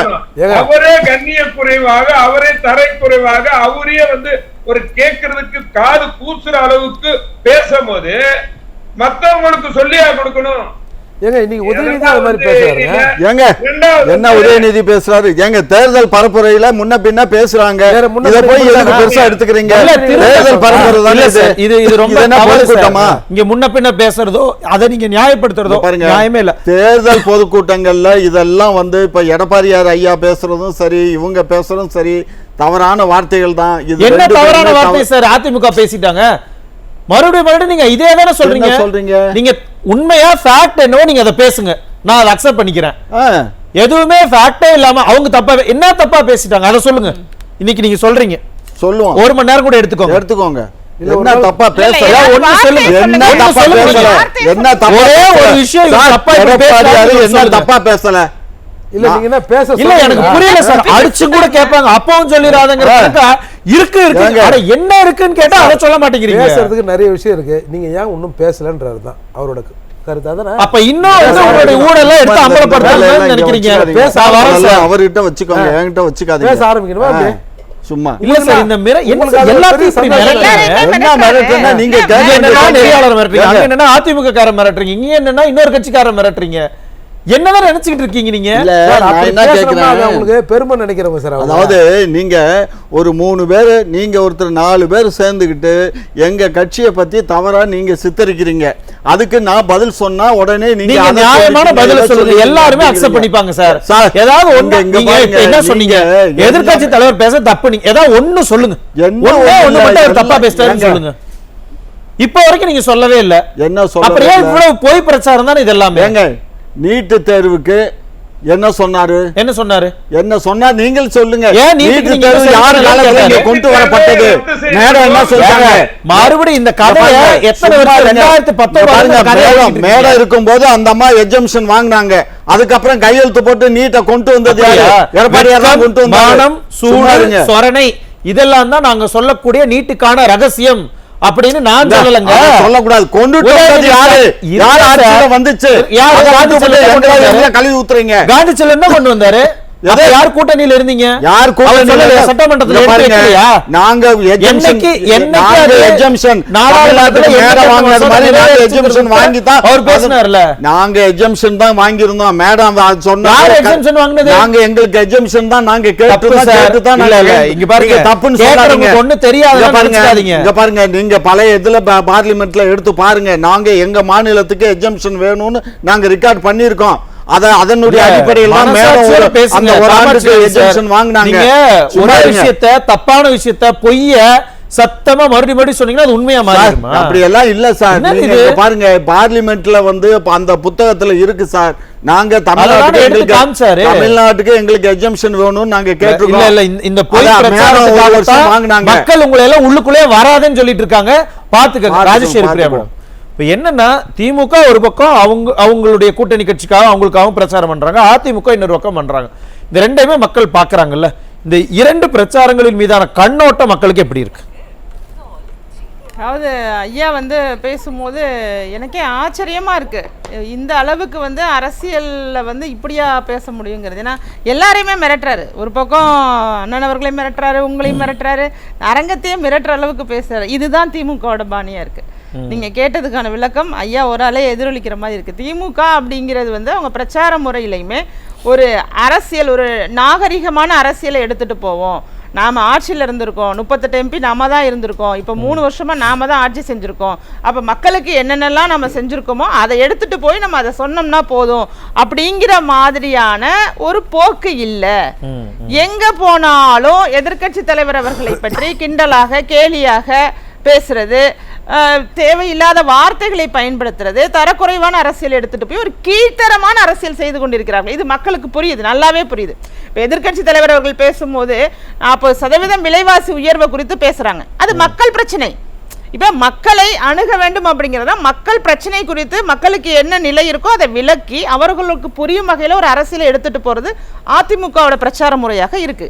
ஆனா திமுகவோட பிரச்சார முறை முழுவதுமாக கேலி, கிண்டல், யாரையாவது ஒருத்தரை கிண்டல் பண்ணணும், மிக குறிப்பாக எதிர்க்கட்சி தலைவர் அவர்களை கிண்டல் பண்ணணும், கேலி பண்ணணும். இதனால என்ன லாபம் திமுகவுக்கு? கிண்டல் பண்ணா மக்கள் கிட்ட தானே ஒரு கெட்ட பேர் வரும், பேட் இமேஜ் தானே கிரியேட் ஆகும். இல்ல, அவர்கள் நினைச்சுக்கிட்டு இருக்காங்க இந்த பழைய முறை, அவர்கள் தாத்தா கால அரசியல் அப்படிங்கிறதுலயே அந்த ஏளன பேச்சு, அந்த கிண்டல் கேளிக்கை, இதற்கான ஒரு கூட்டம் வந்து நம்மள வந்து அதிகமா ரசிக்கும் நினைக்கிறாங்க. ஆனா இன்றைய காலகட்டம் அது இல்ல. இத நகைச்சுவைன்னு நினைச்சுக்கிறாங்க. ஆமா, நகைச்சுவை நினைச்சுக்கிறாங்க. அப்படி பேசும்போது அவங்க பெரிய கதாநாயகர்களாக மக்கள் பார்ப்பாங்கன்னு நினைச்சுக்கிறாங்க. இது ஒரு இந்த மனநிலை கடந்த காலத்துல இருந்திருக்கலாம். ஆனா இன்றைக்கு மக்கள் மத்தியில நாங்க இந்த ஓட்டு போட்டோமே, நீங்க ஏன் தொகுதி பக்கம் அல்ல, எலெக்ஷனுக்கு ஓட்டு கேட்க சென்ற முறை தேர்தல் சமயத்துல வந்துவீங்க, தென்சென்னை வேட்பாளர் பாப்பேன் கேக்குறாங்க, அப்ப வந்தீங்க, இப்ப ஏன் வர்றீங்க, இப்ப மட்டும்தான் வரீங்க, அப்ப 5 வருஷத்துக்கு ஒரு தடவை தான் நாங்க தெரியும். ஒவ்வொரு இடத்துலயுமே அண்ணன் அவர்கள் சொன்னது போல வட சென்னையா இருக்கட்டும், மத்திய சென்னையா இருக்கட்டும், எங்கேயுமே சொல்றேன் இதே நிலை. ஏன்னா மக்களை நீங்க சந்திக்காமலே இருந்துவிட்டு, மக்கள் பிரச்சனைகள் குறித்தே பேசாம இருந்துட்டு, இருக்கிற எம்பி நிதியை கூட நீங்க பயன்படுத்தல, என்ன பண்ணீங்க? இப்ப எதுவுமே பண்ணலங்கிறதுனால சும்மா கிண்டல் கேலி பேசிட்டு ஓட்டு வாங்கிடலாம் அப்படின்னு நினைக்கிறாங்க. அது நடக்காது. நான் வந்து எதிர்க்கட்சி தலைவர் அவர்களோட பிரச்சாரத்தை உண்மையாவே நான் பாராட்டுறேன். ஒவ்வொரு பிரச்சனை குறித்தும் தெளிவா சொல்லும் போது லஞ்சம் அப்படிங்கறத குறித்து சொல்றாரு, எங்க போனாலும் லஞ்சமா இருக்கு அப்படின்னு. அப்ப எதிரில் இருக்கக்கூடிய தொண்டர்கள் என்ன சொல்றாங்கன்னா, மக்கள் என்ன சொல்றாங்கன்னா, அங்க தொண்டர்களை விட மக்கள் இருக்காங்க, பொதுமக்களுமே கலந்துக்கிறாங்க அந்த மீட்டிங்ல. அவங்க உடனே சொல்றாங்க கஞ்சா கஞ்சான்னு கத்துறாங்க. அப்ப எதிர்க்கட்சி தலைவர்கள் சொல்றாங்க, நானே சொல்ல தேவையில்லை, நீங்களே சொல்றீங்க, தமிழகம் முழுவதும் கஞ்சா மற்ற போதைப் பொருட்கள்லாம் அதிகமாக புழங்கப்படுது. அப்ப மக்கள்கிட்ட உள்ள பிரச்சனைகளை வைத்து இந்த பிரச்சனைகளுக்கெல்லாம் தீர்வு காணணும்னா அதிமுகவுக்கு ஓட்டு போடுங்க அப்படிங்கிற முறையை ஒரு தெளிவா எடுத்துட்டு போறாங்க. இதுல இதை தடுப்பதற்கான வழியாக, ஏன்னா ஓரளவுதான் எல்லாராலையுமே தாங்கிக்க முடியும். இதை எப்படியாவது என்னடா இது நல்ல அரசியலா நாகரிகமான முறையில் இவங்க மக்கள் பிரச்சனைகளை குறித்து பேசுகிறாங்களே அப்படிங்கிற பட்சத்தில் அதை எப்படியாவது தடுக்கணும்னு ஒரு பிளானில் கூட உதயநிதி அவர்களுடைய பேச்சு, ஸ்டாலின் அவர்களுடைய பேச்சு, மற்றவர்களுடைய பேச்சு, இவர்களே எப்படின்னா மற்றவர்களே நம்ம சொல்லவே தேவையில்லை, மிக மோசமான பேச்சுகளாக சீண்டி எப்படியாவது அவங்களை சீண்டி விட்டு அவர்களை போல பேச வைக்கணும்னு ஒரு முயற்சி பண்றாங்க. ஆனால் அதுலயும் தெளிவாக எதிர்க்கட்சி தலைவர் என்ன சொல்றாருன்னா, நாங்கள் எதிரிக்கு கூட மரியாதை கொடுக்கக்கூடியவர்கள், இந்த வாக்கியத்தை எல்லாம் அவங்க பண்பாய் நடத்துவோம், எதிரியை கூட பண்பாய் நடத்தும் அளவுக்கு அதிமுகவினர் இருக்கோங்கிறத கூட குறிப்பிடுறாரு. இதை விட என்ன செய்ய முடியும்? ஆனா மக்கள் ஒரு கட்டத்துல எதிர்பார்ப்பாங்க இல்லையா, ஆளுங்கட்சியிலிருந்து பிரச்சாரத்துக்கு வராங்கன்னா அவங்க என்னெல்லாம் சொல்லுவாங்கிறத நம்ம கேட்கலாம். ஏன்னா எல்லாரும் சொல்றாங்க திமுக ஒன்னும் செய்யலன்னு சொல்றாங்களே, உண்மையிலுமே இவங்க என்னதான் செஞ்சிருக்கிறாங்கன்னு இவங்க சொல்லியாவது நம்ம கன்ஃபார்ம் பண்ணிக்கலாம் அப்படிங்கறதுக்காக வெயிட் பண்ணுவாங்கல்ல. மக்களையும் இவங்க வந்து அதெல்லாம் எதுவுமே பேசாம ஏமாத்துறாங்களா? இருந்தா தானே சொல்ல முடியும், செய்தால் தானே சொல்ல முடியும். இவங்க ஃபுல்லாவே வாய் பேச்சு வீரர்களா தானே ஒரு பொய் வாக்குறுதிகளை கொடுத்துட்டு, இவங்க கொடுத்த வாக்குறுதியினால பாதிக்கப்பட்ட மக்கள் எதிரில் நின்றுட்டு கத்துறதை நம்ம நேரடியா பார்க்கலையா? தகுதி வாய்ந்தேன்னு சொல்லிட்டு ஏன் எங்களுக்கு ஒரு அம்மா இன்னும் வருத்தமா நீங்க காமிச்ச வீடியோட இன்னுமே சொல்லியிருக்காங்க, நான் வந்து ஒரு படிப்பறிவு இல்லாத பெண்ணு, எனக்கு வீடு கிடையாது, வாசல் கிடையாது, எதுவுமே கிடையாது, இங்க கார் இருக்கவங்களுக்கும் மாடி வீடு இருக்கவங்களுக்கும் 1000 ரூபாய் கிடைக்குது, ஆனா எனக்கு அந்த 1000 ரூபாய் கிடைக்கல அப்படின்னு பதறி அழுகிற அளவுக்கு பேசுறாங்களே. அப்ப நீங்க இன்றைக்கு போய் மக்களை நேரடியாக சந்திக்கும் போது, அது மாதிரி நகை கடனா இருக்கட்டும், நீட்டா இருக்கட்டும், பல விஷயத்தை வந்து நீங்க தப்பா பொய்யான வாக்குறுதி கொடுத்துட்டீங்க. நீங்க அந்த 1000 ரூபாய் கொடுக்கிற இடத்த கூட எதிர்க்கட்சி தலைவர் மிக தெளிவாக கேட்கிறாங்க, நீங்க எதையெல்லாம் நீக்கி இருக்கீங்க, தாலிக்கு தங்கத்தை நீக்கி இருக்கீங்க, கர்ப்பிணி பெண்களுக்கு கொடுக்கறதை நீக்கி இருக்கீங்க, லேப்டாப்ப கொடுக்கல, மாணவர்களுக்கு மிதிவண்டி கொடுக்கல, இருசக்கர வாகனத்தோட மானியம் கொடுக்கப்படல, பொங்கலுக்கு கூட 1000 ரூபாய் குறைச்சுதான் கொடுத்தீங்க. இது மாதிரி ஒரு நீண்ட நெடிய லிஸ்ட வச்சுக்கிட்டு அப்ப ஒட்டுமொத்தமாக தமிழகத்தில் உள்ள ஒவ்வொரு வீட்டுக்கும் கிட்டத்தட்ட 50,000 இருந்து 60,000 ரூபாய் கிடைக்க வேண்டியவற்றை எல்லாம் நீங்க கட் பண்ணிட்டு வருஷத்துக்கு 12,000 ரூபாய் கொடுக்கறது நீங்க மக்களை ஏமாத்துறீங்கன்னு சொல்லி உண்மையான அரசியலை பேசுற இடத்தை எதிர்க்கட்சி தலைவர் செய்து கொண்டிருக்கிறாங்க. சரி, எதிர்க்கட்சி தலைவர் பேசும்போது இருக்கக்கூடிய அந்த ஆரவாரம், ஒரு எதிர்க்கட்சி தலைவருக்கு கூடுற அத்தனை பெரிய கூட்டம், இதெல்லாம் என்ன செய்தியை சொல்லுது நமக்கு? ரொம்ப சுருக்கமா சொல்லுங்க. எதிர்ப்பு திமுகவை வந்து திமுகனால பாதிக்கப்பட்ட பொதுமக்களுடைய எதிர்ப்பு மனநிலை, திமுகவோட மேல் கோபத்தில் இருக்காங்க. ஐயா அவர்கள் சொல்றாங்க இந்த பவுடர், ஃபேர் அண்ட் லவ்லி இதெல்லாம் அவங்க வந்து கம்ப்ளைண்ட் கொடுத்தாங்களான்னு கேக்குறீங்க. இது வந்து ஒரு பெண்ணோட மனசுக்குள்ள இருக்கிற ஒரு வலி. நீங்க எப்பவுமே வந்து பெண்களை தரக்குறைவாக பாக்குறீங்க, ரொம்ப ரொம்ப கீழ்த்தரமா பாக்குறீங்க.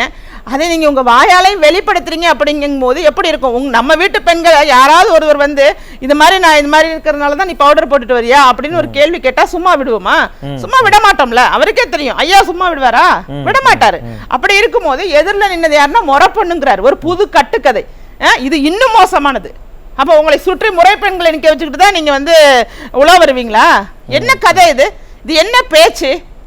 நான் தொடர்ந்து இப்படி பெண்களை மையப்படுத்தி இவங்க பேசுற காமெடிக்குன்னு பேசுற விஷயங்கள், மக்களை ஈர்க்கிறதுக்குன்னு பேசுற பெண்களை மையப்படுத்தி பெண்களை கொச்சப்படுத்தியே இருக்குது. இது எதிர்வரக்கூடிய தேர்தல்ல பெண்களுடைய ஆதரவை எந்த அளவுக்கு பாதிக்கும்? கேட்க ஆள் கிடையாது அப்படிங்கிற இடத்தை வந்து பெண்கள் மேல வைக்கிறாங்க.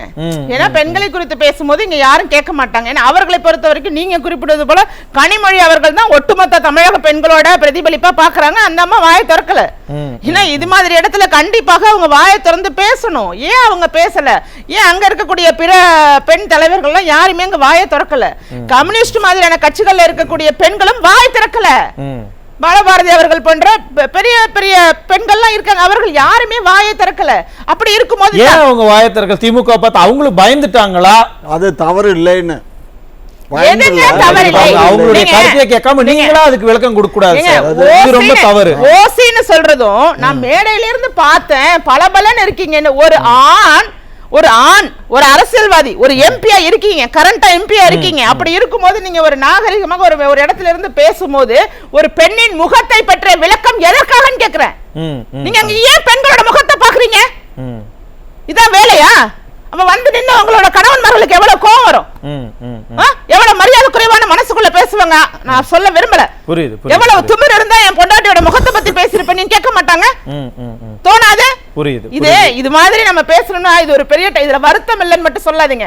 நீங்க ஓசின்னு சொன்னதா இருக்கட்டும், இது மாதிரி இருக்கட்டும், நீங்க எஸ்தானமான்னு கேட்டதா இருக்கட்டும், இது ஒரு பட்டியல மக்களை மனதையும் பாதிச்சது. இந்த பிரச்சாரங்கள் வந்து மக்கள் கிட்ட ஈர்க்கிறதுக்குன்னு பேசுறாங்க. அதுவே அவங்களுக்கு பெரிய பேக் ஃபயர் ஆயிட்டு இருக்கு. இதன் மூலமாக தேர்தல்ல எதை சந்திக்க போகுது இந்த திமுக இன்னும் விரிவா பேசலாம். ஜவஹர் அலி சார், தொடர்ந்து இதே மாதிரி இன்னமும் வரக்கூடிய இந்த 10-15 நாட்களுக்கும் திமுக இதே போன்ற பிரச்சாரங்களை கையில் எடுத்தாங்கன்னா என்னென்னலாம் அவங்களுக்கு டிராபேக் வரப்போகுது சார்? அதாவது திமுக காரவங்க ஏளனமா பேசுறது, எக்கத்தாளமா பேசுறது, ஆணவத்தோட பேசுறது, அதனுடைய வலி என்னன்ட்டு இங்க வந்து ராஜேஸ்வரி மேடம் வந்து இங்க வந்து வெளிப்படுத்தி காட்டினாங்க. பெண்களுக்கு தான் தெரியும் அதனுடைய வலி.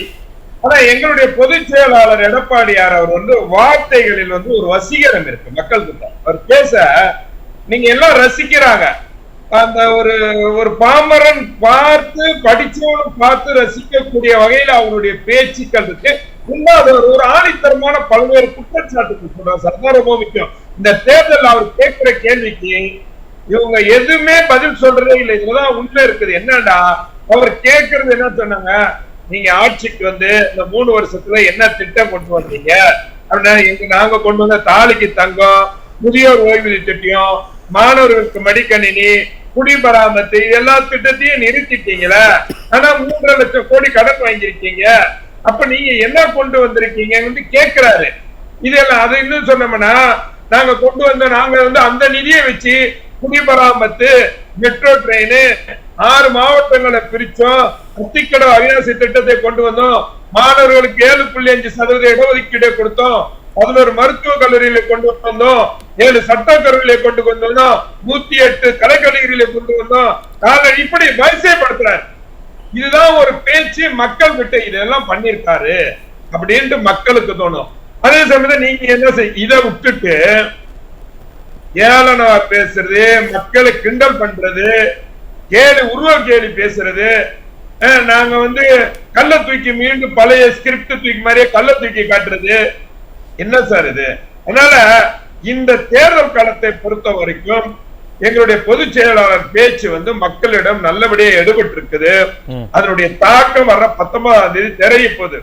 இது ஆனா ஒன்னே ஒண்ணு சொல்றேன், ஆணவம் அதிகாரம் இருக்குன்னு நீங்க ஆடுனீங்கன்னா ஆண்டவன் பார்த்து கொண்டிருக்கான், அஸ்திவாரத்தையே உடைச்சு எடுத்துருவோம். நன்றி ஜவஹர் அலி சார். புரிஞ்சுக்கிச்சா கோமட்சி நாயுடு சார்?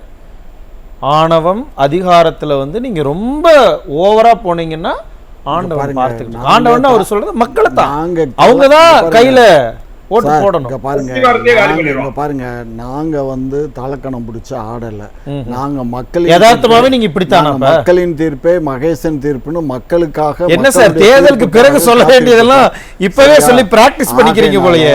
மக்களை வந்து நாங்கள் என்றைக்கும் வஞ்சிக்க மாட்டோம். மக்களுக்கான அரசு, அரசுக்கான மக்கள், அதுதான் ஒரு டவுட் இருக்கு சார். எந்த மக்கள் ஒரு டவுட் இருக்கு. எந்த மக்கள்னா பொதுமக்கள், வாக்களிக்கக்கூடிய வாக்கு தகுதி பெற்ற பொதுமக்களுக்காக தான். வீட்டு மக்கள்னு சொல்றாங்க. அதெல்லாம் வீட்டு மக்கள் எல்லாம் எல்லாரும் வீட்லயும் மக்கள் இருப்பாங்க. அவங்க வீட்டு மக்களை அவங்க வீட்டு தலைவர்கள் பார்த்துப்பாங்க.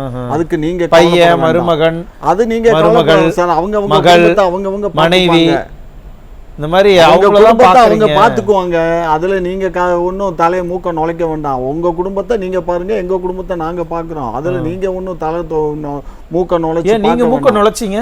நாங்க அதிமுகவுக்குள்ள வந்து சர்ச்சை வந்துருச்சுன்னு எல்லாம் பேசுனீங்க. எங்க சட்டமன்றத்திலேயே பாருங்க. ஏன் சார் இங்க பாருங்க, ஏதாவது 1-2 ஏதாவது தவறுகள் நடக்கும் போது அதை சுட்டி காட்டியிருப்போம். அவ்வளவு அப்படி சொல்லுங்க. என்ன தவறு? இது வந்து உங்களுக்கு 1-2 தவறா? உங்களுடைய ஒரு எம்பி பேசுறாரு தப்பா, அது சும்மா தவறு. உங்களுக்கு உங்க அமைச்சர் பேசுறாரு தப்பா, அது உங்களுக்கு 1-2 சும்மா தவறு. உங்களுடைய மூத்த அமைச்சர் சட்டமன்றத்துல அவை முன்னவர் அவர் பேசுறாரு, அது உங்களுக்கு வந்து சும்மா 1-2 தப்பா? என்ன இது? என்ன எங்க கட்சியை பத்தி என்னதான் நினைச்சிட்டு இருக்கீங்க? இல்ல என்னதான் இல்ல சார், உள்ளபடி எனக்கு பயமா இருக்கு. இப்ப மிரட்டாதீங்க. இல்ல நான் பயந்து நடுங்கிட்டு இருக்கோம். மிரட்டல. நீங்க என்னதான் நினைச்சிட்டீங்க? நீங்களும் உங்க தலைவர் அதுக்கு மேல நான் கிராமத்தான், நான் பட்டிக்காட்டான், நான் விவசாயி, அப்படி இப்படின்னு அவர் ஒரு மிரட்டல் விடுறாரு.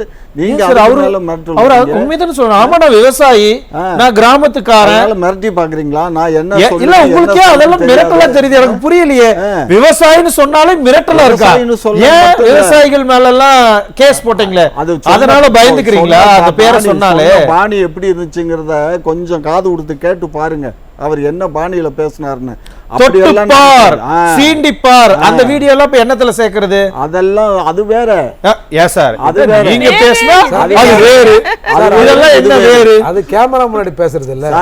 நீங்க தானே பாருங்க. ஒரே நிமிஷம் இருங்க. செந்தில் பாலாஜி அரெஸ்ட் அப்ப வீடியோ போட்டது யாரு? உண்மையிலே யூடியூப்ல இருக்கிறவங்க யூடியூபர்ஸ் கூட இவ்வளவு வீடியோ போட மாட்டாங்க. தொட்டுப்பார், சீண்டிப்பார். என்ன சார் நம்ம சொல்லலாமா மிரட்டதை பத்தி? சொல்லுங்க சரியா சார்? அப்பப்ப அமைதி ஆயிடுறீங்க. அதிசயமா இருக்கு நீங்க அமைதியாகிறது. பேசுற பேச்சும் நீங்க கேட்கிற கேள்வி, அதோட அவர் மிஸ்டர் ஜவஹர் சார் பேசுற பேச்சுக்கெல்லாம் வந்து கேட்டா ஏதோ நீங்க தான் இந்த தேர்தல்ல 40 தொகுதி 39+1 40 தொகுதியில நீங்க தான் வெற்றி பெற போறது மாதிரி. அதுதான் அந்த பயம் தான். அந்த இது எங்க அவங்க எல்லாம் பேசுனாங்கன்னா உங்க இது ஒண்ணும் பலிக்காது, பாச்சா பலிக்காது. பாருங்க உள்ளபடியே அந்த பயம் புரிஞ்சிருச்சு. கிடைக்குமான்னு பாருங்க. ஒரே ஒரு கேள்வி அவர்கிட்ட கேட்றேன். சுருக்கமா சார் நீங்களே சொல்லுங்க. இந்த மார்டின் சூதாட்ட அதிபர், சூதாட்டக்காரர்கிட்ட ஒரு 609 கோடி ரூபாய் வாங்குனீங்களே, அது சரிதானே, நியாயம் தானா? ஜாபர் சாதி கிட்ட பல தொகைகளை வாங்குனீங்களே, இது சரிதானே? ஜாபர் சாதி கிட்ட நாங்க பணம் வாங்கணும்னு சொல்லாதீங்க. என்ன பொருளா வாங்கிட்டீங்க? அவர்கிட்ட பணம் வாங்கணும். நீங்க பணம் வாங்கலையா சார்? பொருளா வாங்கிட்டாங்க. இங்க பாருங்க, அது எதுக்காக கொடுத்தாரு? எதுக்காக கொடுத்தாரு? வெள்ள நிவாரண நிதி. புரிஞ்சுக்கோங்க. ஒரு போதை மருந்து விக்கிறவங்க கிட்ட வெள்ள நிவாரணம் வாங்கி தான் எங்களுக்கு தெரியுமா? எங்களுக்கு தெரியுமாங்க? அவனை பத்தி எப்ப தெரியும்? டெல்லியில அவன் குடிபெறவள்ளி, அவன் போதை வியாபாரின்னு எங்களுக்கு தெரியாது. டெல்லி புடிச்சதுக்கு அப்புறம் தான் தெரியும். தெரிஞ்ச கட்சியை விட்டு நீக்கிட்டோம். தெரியுமா சார்? பாருங்க, புரியாது. புரிஞ்சுக்கோங்க. நாங்க வந்து ஏதோ இவர்கிட்ட வந்து வாங்கணும், மார்டின்ட்ட வாங்கணும்னா மார்டின்ட்ட நாங்கன்னா ஈடியை வச்சு இடிச்சோமா, இல்ல இன்கம் டாக்ஸை வச்சு குத்துனோமா, இல்ல போலீஸை வச்சு நடவடிக்கை எடுத்தோமா? நான் சொல்லட்டுமா சார்? வருமான வரி கட்டுறதுக்கு பயந்துட்டு இங்க போயிட்டாரு. என்ன பண்ணீங்க நான் சொல்லட்டுமா? சூதாட்ட தடை சட்ட மசோதா அதிமுக கொண்டு வந்துச்சு, நீங்க வாதாடவே இல்லையே. என்ன வாதாடல? விட்டுட்டீங்க. என்ன வாதாடல? உச்சநீதிமன்றம் வரைக்கும் கேஸ் போச்சு. என்ன வாதாடலன்னு இங்க பாருங்க.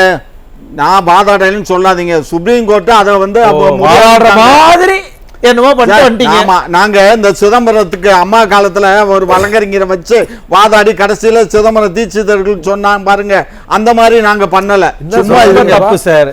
இல்ல இது ரொம்ப ரொம்ப என்ன தப்பு எங்க நீங்க என்ன முடிச்சு தப்பு போடுறீங்க? என்ன சார் எங்க நீங்க முடிச்சு மாமியா போடுறீங்க? உடைச்சா பொன் கூட மரும தெரியல, இதுதான் உங்களுக்கான பதில். நீங்களே சும்மா பதில இருங்க. சொல்லிக்க வேண்டியதுதான். ஆமா.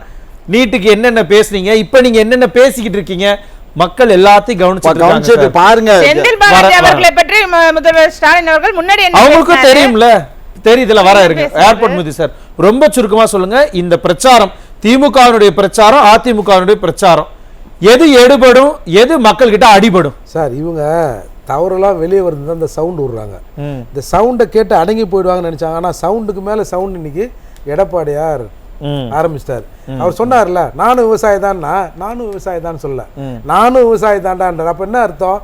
சில கருவிகளை நானும் பயன்படுத்தியவன் தான், நீ இந்த கதைலாம் இங்க விடாதீங்க அப்படின்னு தானே அர்த்தம். சார் இவங்க திராவிட மாடல்றாங்களே சார், டீ குடிக்கிறது கூட மாடலு, அது கூட ஒரிஜினலாக குடிக்க மாட்டீங்களா? நமக்கு சேர்ந்து ஏதோ டீ கடையில் டீ குடிக்கிறாரு பொழுது பார்த்தோம். இன்னைக்கு பார்த்தா ஐடி விங்க எடுத்து போட்டு அந்த டீ கப்புக்கும் உதட்டுக்கும் தொடரவே இல்லை, சும்மா இப்படி 2 தடவை இப்படி காமிச்சிட்டு இப்படி வைக்கிறார். இது எல்லாம் இன்றைக்கு மக்கள் வந்து பார்த்துக்கணும் இருக்கிறாங்க. அதை எதிர்க்கட்சி அழகா இன்றைக்கு எடுத்து வைக்குது. அதால இந்த பேரிடி இவர்கள் விழுதால இவங்களால என்ன செய்யுதுன்னு தெரியாம அவங்க கடிக்கலாமா இங்க கடிக்கலாமா அப்படின்னு ஓடுறாங்க. இது மிகப்பெரிய தோல்வியை இந்த தேர்தலில் இவர்களுக்கு கண்டிப்பாக அதை நம்ம பொறுத்திருந்து பார்க்கலாம். ஆஷிர்பிரியா மேடம், மற்றவங்களெல்லாம் விட்டுருங்க. இந்த தேர்தல் பிரச்சாரம் இருக்கு இல்லையா, திமுகவுடைய தேர்தல் பிரச்சாரம், அதிமுக தேர்தல் பிரச்சாரம், பெண்கள் எப்படி என்ன கண்ணோட்டத்தோட பார்க்குறாங்க? பெண்கள் வந்து திமுகவுக்கு ஓட்டு போடக்கூடாது அப்படிங்கிற ஒரு முடிவுக்கு வந்ததை முடிவுக்கே அவர்களுடைய பேட்டி பேச்சுகள் மூலமாவே பார்க்குறோம். ஏன்னா ரொம்ப விளிம்பு நிலையில இருக்கக்கூடிய பெண்கள் தாங்க உண்மையாகவே போய் பூத்துக்கு போய் ஓட்டு போடக்கூடிய பெண்கள். இன்னைக்கு 78% ஆவரேஜா நமக்கு ஓட்டு பதிவு ஏற்படுது, 75% வருதுன்னா அந்த மக்கள்ல பெரும்பான்மையானவர்கள் வந்து விளிம்பு நிலையில் உள்ள பெண்கள் தானே. அந்த பெண்களை நீங்க டார்கெட் பண்ணி அவர்களை இழிவுபடுத்துறது, அவர்களை குறிவைத்து பேசுறது, பட்டியலின மக்களை நீங்க குறிவைத்து பேசுறது, இது எல்லாமே வந்து நிச்சயமாக பெண்களின் ஓட்டு வங்கி அப்படிங்கிறது திமுகவிற்கு மிக குறைவாகவே இருக்கும். அந்த மிக குறைவாக உள்ளதுமே இவங்க கட்சியில உள்ள பெண்கள், அவர் குறிப்பிடுவது போல அவங்க கட்சியில பெண்களுக்கு எங்கேயுமே அவங்களே போடுவாங்களாங்கிறது பெரிய சந்தேகமா இருக்கு. அதுவே சந்தேகம் தான். ஏன்னா அந்த அளவுக்கு மனதை துன்பப்படுத்துகிறார்கள், பெண்களின் மனதை நுட்பமாக அவர்களை துன்பப்படுத்தி இருக்காங்க. இந்த பிரச்சார முறை அப்படிங்கிறது முழுவதுமாக திமுகவுக்கு எதிராக திரும்பி, அதை நம்ம பொறுத்திருந்து பார்க்கலாம். மீறி போன இன்னொரு 20 நாள் தான் இருக்கு எலெக்ஷனுக்கு, பொறுத்திருந்து பார்க்கலாம். கருத்துல பிறந்த கருத்துரையாளர்களுக்கு மிக்க நன்றி. மீண்டும் மற்றொரு நிகழ்ச்சியில் சந்திக்கலாம். நன்றி, வணக்கம்.